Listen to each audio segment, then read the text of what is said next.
activité. Marche Nabiso ezali annulé, mais ezali renvoyé.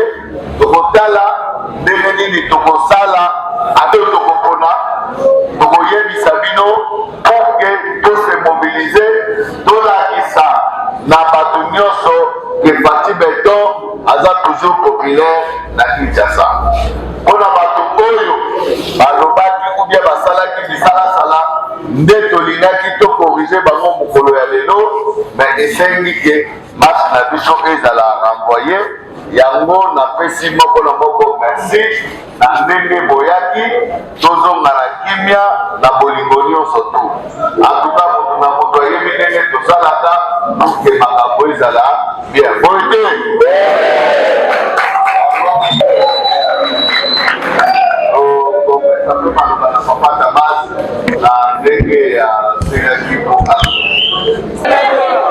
Vision Fatih.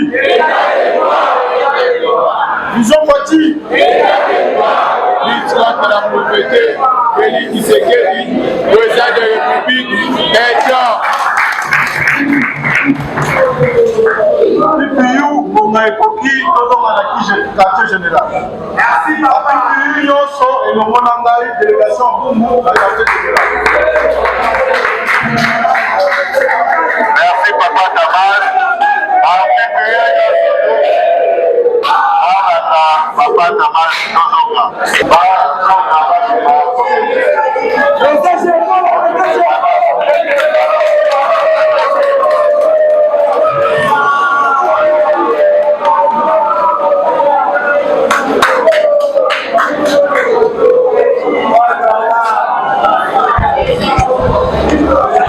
Bon, Lélo, activité à Lélo le 18 mars, il fallait que Asbel Vision Fatih, où est Tangami, où est Tambami Nandeko comme coordonnateur national, président à Asbel Vision Fatih, basa la marche lelo pour la soutenir FARDC na ndenge bazokunda bitumba na este.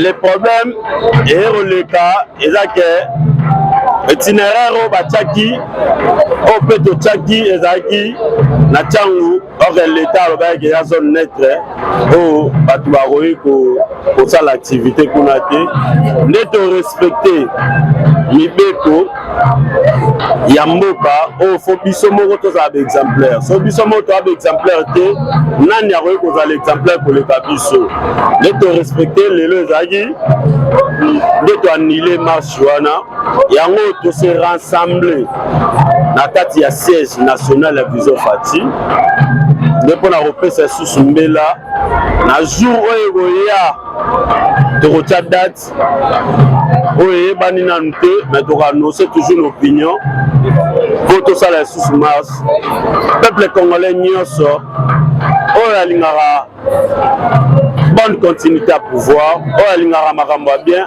azala toujours autour ya nsima ya président Félix Antoine Tshisekedi Tshilombo oyo aza koprene état de droit oyo lelo liberté d'expression oyo lelo bato nyonso tu bavivre normal na kati ya mboka na bango yango atorespecte bamibeko ya bakonzi ya mboka. Voilà, merci beaucoup. Toyokaki la opposition une fois IDPS au pouvoir biloko ekokita me pourquoi lelo osi ya bapris na marché ya baosi ya bapris ya babiloko ce n'est que normal toza pouvoir ya kosangisa yo na ngai tokoki koreflechir ndenge moko te nga na koreflechir na lolenge na nga nabongisa mboka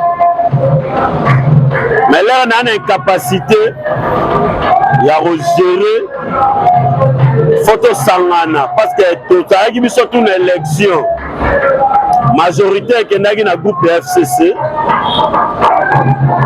oyo lelo tosangani tosali union sacrée soki lelo batie ministre économie chef de l'état apesi vision na ye alobi ete bosala pour le peuple d'abord ye osali makambo na obédience na yo ya konyokola peuple congolais toyebi bien que la loi est dire mais c'est la loi tolandela malembe po biloko wana nyonso to esa nini esila yango tosengi na peuple congolais arretere soutien na ye na chef de l'état le toke na maponami topesa ye confiance lisusu na majorité po ete akoka kosala mboka la transformation na ye na obédience na ye à le peuple d'abord. Êtes-vous prêt pour les élections en 2024 entre autres la opposition dialogue national parce que CENI ils avaient déjà on a déjà sur le glissement 200 est-ce qu'on peut encore donner raison à honorable Kabila il ne faut pas trop parce que ce qui est pas déjà vaut mieux la faire une chose que son commencement. C'est là tout comme on a souka donc tout n'anga mutuna wana mais biso to bi élection zali na yebisu lisusu vaut mieux la faire d'une chose que son commencement. C'est là tout comme on a souka bongo tout nangai parce que au moni va s'enrôler donc on est parti par là malgré les kakatano moi mingi ezali na mboka na biso na est total na jours à venir ndenge nzambe aokamba biso souci na biso élection ezala président Félix a besoin de sa élection pour être mboka ezala normal. Bon, mot de la fin nangai na na tout le peuple congolais au union surtout balingara président Félix. Président Félix il est majoritaire dans toute l'étendue de la République. Tout moko banque sabatouté va soutenir va retirer toujours soutien et pas mon konzambo son excellence Félix Antoine Tshisekedi Tshilombo. ete na baprofesio toyoka lokambami oyo akobimisa Congo na libulu amemi yango na pole alongoli yango na mwindu akomisa yango na pole eza président Félix. Biso nyonso tozala na nsima na ye tosoutenir ye liboso lisusu ya ndeko na nsima lisusu ya ndeko Jacob oyo abengami soldat du peuple, l'empereur de la rue, to soutenir le chef de l'État. Oyo bengami na kombo ya Vision Fati, to soutenir Fati pour le bien de makambo ezala bien. Merci. Merci beaucoup pour la question, monsieur le journaliste. Effectivement, nous avons adressé une lettre d'information à l'autorité urbaine, l'autorité compétente, le gouverneur de la ville, pour l'organisation de la marche de soutien, d'abord au commandant suprême, le chef de l'État Fatou Béton, deuxièmement, les vaillants combattants, soldats militaires, qui sont en train de fournir beaucoup d'efforts pour sécurité, l'intégrité nationale du pays. Effectivement, hier, l'autorité urbaine nous a dit, l'itinéraire que nous avons proposé est tellement, c'est une zone neutre. Alors ça serait mieux que nous nous rencontrions encore une fois de plus, pour qu'ensemble nous essayons de fixer une autre date et puis chercher une autre itinéraire. La raison pour laquelle vous êtes rendu compte que nous avons reporté notre action, notre activité. Okay. Oui, merci beaucoup. Nous sommes Vision Fati, l'empereur de la rue. Donc, je pense le mercredi passé, pour sa lettre d'information, conformément à la Constitution de Abisso, on a organisé action menée marche à soutien. D'abord, la commandant suprême, à qui nous lançons des hommages de plus de Florent Fati Béton, ainsi que la force armée, il y a Mokanabisso. Alors, la réponse comme qui te contactait, le gouvernement nous a contacté pour dire que non, là, soit dans la zone neutre. Alors, ils auraient bien, peut-être à l'enfant une fois, pour la deuxième fois, que mes caractères pour jouer itinéraire et à bien, enfin, que mes caractères fixer une fois de plus une autre date. Donc, c'est un peu ça. Quand on a dit que hausse de prix, Yannick, il y a alimentaire. Donc ça va tourner si réellement dans la Bolivie Congo, si réellement il y a une histoire à Moko, ils ne pouvaient pas se substituer dans des questions bidons comme ça. Hein? Pourquoi? La République démocratique du Congo, le président Fati, il faut encourager. À jour, la République démocratique du Congo, dans un tout très profond, il y a plus de 250 km. Et c'est là qui, dans son pays, a compté ça, a commis ça, a signé ça, vidé tout. C'est un peu ça. Mais c'est abasourdi personnellement de se rendre compte que je suis un président de la République. Aussi, non seulement ça, le président de la République, je peux répondre. Tout le temps où RDC qui a agressé à un certain moment l'armée rwandaise toujours. Sauf pour se souvenir encore en 2000, je pense, 1998. Tant que Banane Bayaki, Bakotagi Koba, Otolagoma, tout ça. Président à l'époque, à ça qui appelle l'armée à Angola, à ça qui appelle l'armée à Zimbabwe, dans Namibie. Effectivement, résister à qui se compter. Alors, Bissot, tant que chef de l'État, a sali retourne à l'armée angolaise, des armées très efficaces, et puis Bazali, seule nation, et Bazali voisin au moins auto se respecter l'accord. Raison pour laquelle le chef de l'État a bien voulu au moins contacter cette armée sérieuse. Pourquoi? Parce que l'armée Est, soi-disant, communauté de l'Est de l'Afrique, n'est pas du tout fiable, n'est pas du tout sécure. Je vous donne l'exemple, il y a Ouganda. Ouganda fait partie, il y a Naniwana. Mais Ouganda a parmi l'État où on combattre l'intégrité territoriale. Alors nous, Congolais, nous ne pouvons jamais être sûrs par rapport à l'armée ougandaise, Rwandais. Ils travaillent en complicité. Alors nous, disons Fati, on a président M. Jacob Béato réitéré confiance sur le chef de l'État et toute la jeunesse congolaise a derrière eux. Ils ont soutenu indéfectiblement et inébranlablement le chef d'État Fati Béton.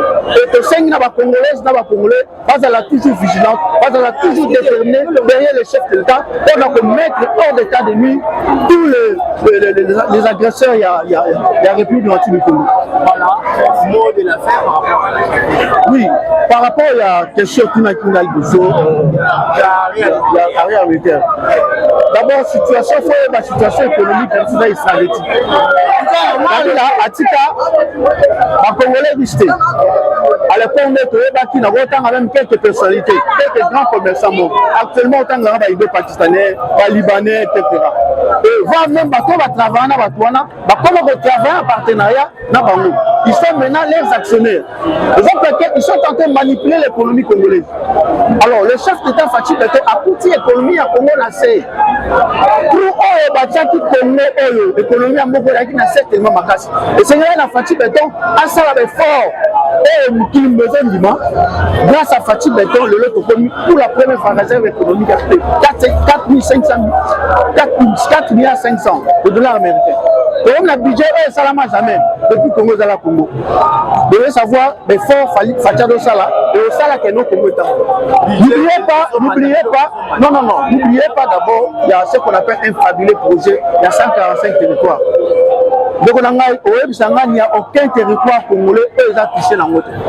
Tout le monde y a, c'est ok par exemple dans le territoire, nous sentons un changement.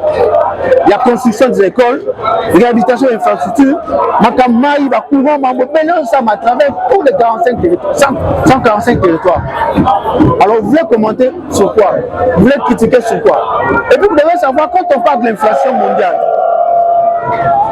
pas plus que je pense avant-hier. La France, vous devez savoir ce qui s'est passé en France. La France, vous voyez qu'il y a l'inflation, même les États-Unis d'Amérique, si ça va guerre et gagnon riche. Ils ont entraîné aussi l'inflation économique partout dans le monde. Va même plus chose. Nous sommes les seuls États en Afrique qui ont monté au carburant là jusqu'à la moitié.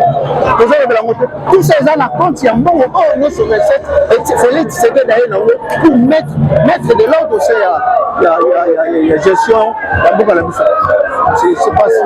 Merci.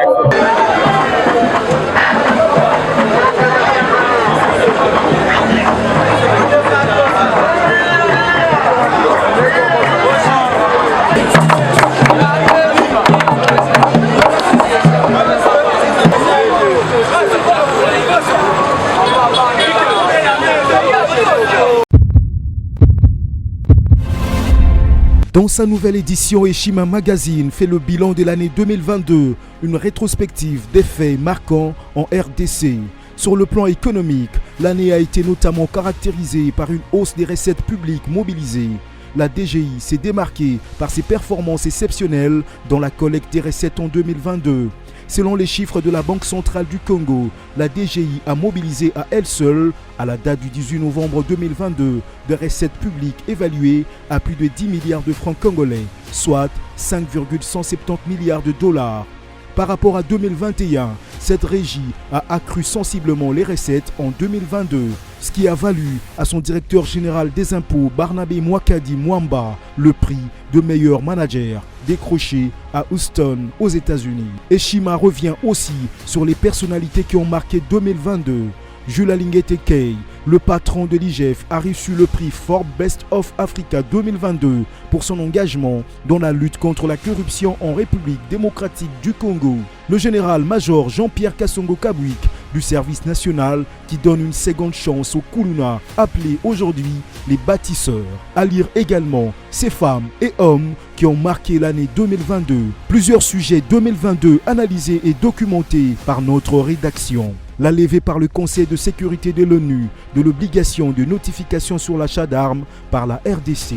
Le départ de Moïse Katumbi de l'Union sacrée de la nation. Tshisekedi, 4 ans après, quel bilan? Remise des fonds aux entrepreneurs par le ministre de Petites et Moyennes Entreprises. L'acquisition sur fonds propres d'un satellite d'observation de la Terre.